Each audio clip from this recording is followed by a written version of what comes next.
chama Nosso Lar, que tem me acolhido desde o início da minha mediunidade. Foi o Nosso Lar que me deu todo o pilotos para estar aqui, né, hoje falando com vocês.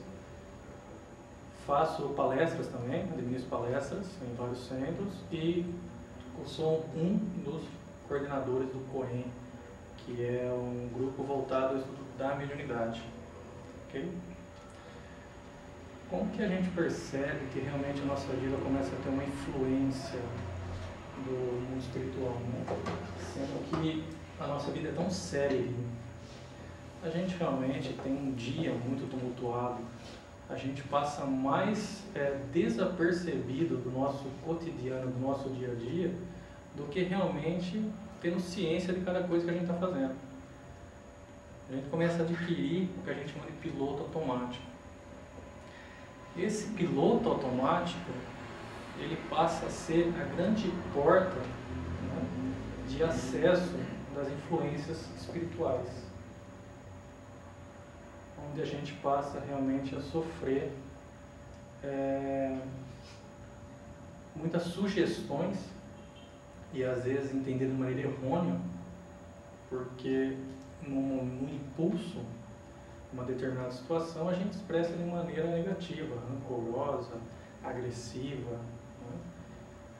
E muitas vezes a gente está sendo apenas um fantoche, pela não disciplina dos nossos sentimentos, dos nossos pensamentos. Mas eu tenho culpa? Tenho. Culpa sim. É claro que numa escala menor, mas existe a culpa. Ninguém é obrigado a fazer nada, porque sempre o livre-arbítrio vai estar na mão de cada um, e não na mão do obsessor. Feito isso daí, aos meus 14 anos, comecei a ter um certo turvamento mental. Eu começava a sentir uma impaciência, eu começava a me sentir temeroso. Por qualquer coisa eu chorava. Por qualquer coisa eu expressava a minha agressividade. E você começa a se revoltar contra o mundo. E aí você passa a ser tipificado, qualificado como um rebelde. É o aborrecente, né? Meus pais, eles chegaram ao ponto de querer me tirar de casa e colocar-se no meio do candário, porque não aguentavam mais. As atitudes minhas eram terríveis. Eu só visava briga na rua. Eu só visava confusão. Só que graças a Deus isso nunca interferiu nos meus estudos. Eu sempre consigo me destacar porque tenho uma memória muito boa. Eu lembro que numa determinada época eu fui fazer uma prova, assinei o nome e depois só lembro quando eu cheguei em casa. E aí, para minha surpresa, eu descobri que eu tinha tirado 10 na prova. E até então não sabia quem tinha feito a prova. Muito novo, não tinha a menor tendência ou um instrutor pudesse me dizer o que estava acontecendo. Perlustrando o caminho, entrando na adolescência, aos 17, 18 anos, isso começou a se intensificar.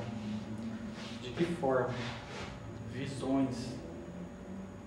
Comecei a ver vulto. Comecei a realmente a ter medo de dormir. Uma pessoa numa fase adolescente, admitir que tem medo, é terrível. Porque acaba sendo zombaria. Você acaba sendo realmente fator dos zombeteiros, principalmente dentro de uma escola. Se o pai e a mãe não têm uma base doutrinária para poder orientar, só complica.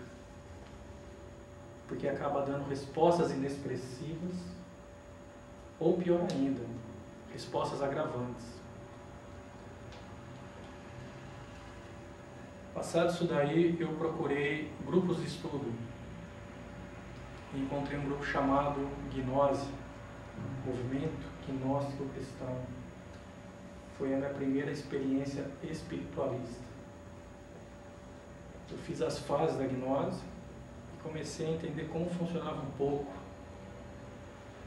Samuel Anweyer, que foi o criador do movimento gnóstico cristão, ele realmente deu uma certa base inicial.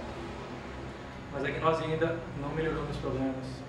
Eu continuava com medo, eu continuava tendo pesadelos, eu continuava chorando. Para mim, o mais fácil era ficar dentro de um quarto. E quando eu tinha a oportunidade de conversar com alguém que se dizia médium, era catastrófico. Porque eram médios desinformados. Eram médios que não tinham o menor alicerce doutrinário. Eram pessoas com a mediunidade aflorada,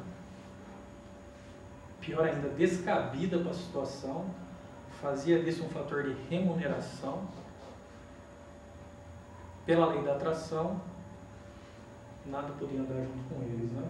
Que fosse produtivo em palavras ou em ações para o próximo. Então a benemerência, jamais a gente poderia esperar como um fator resultante que pudesse operar o bem para as outras pessoas. A gnose não me satisfez.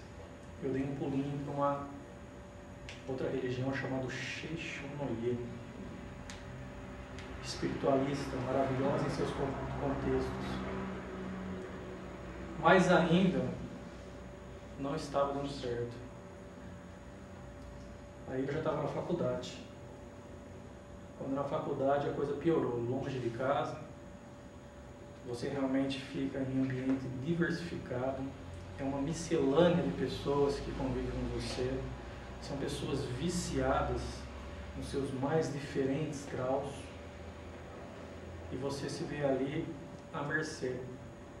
A oração é o que você deixa de fazer. A oração ela passa a não ser companheira sua diurna ou noturna. Você acaba esquecendo.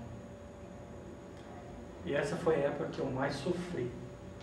Sofri de maneira a chegar ao ponto de começar a me questionar para que existe um Deus. E foi o meu primeiro movimento, talvez, ateu. Já que eu não tinha uma resposta religiosa que pudesse me libertar daquela situação, não valeria eu ficar me desgastando. Talvez o ateísmo fosse um caminho mais curto de eu entender o movimento terreno aqui, a minha encarnação terrena. Graças a Deus, conheci também uma pessoa chamada Adilson. Ele era um pouco estranho, porque ele era naturalista. Um dia, conversando com ele, contando os problemas, ele utilizou a seguinte expressão, ele era carioca. Ele falou, bicho, o negócio é o seguinte, eu acho que o que pode te ajudar é esse livrinho aqui que eu li, eu achei bom. Dá uma olhada. E era o Livro dos Espíritos. Isso em que cidade? Presidente Prudente. Esse meu amigo, ele era de Paraty. Ali foi o primeiro contato. Só que era um pouco complicado, porque eu convivia com uma família que era crente. E eles não aceitavam essa situação. Então eu tinha que respeitar, porque eles me acolheram de bom coração dentro da casa familiar dele. Eles participavam do programa de receber as pessoas. É uma família maravilhosa que até hoje é a minha segunda família, né? Se não tiver misturada com a primeira. Tanto amor que eu dei por eles. A partir dali eu comecei a ler esse livro.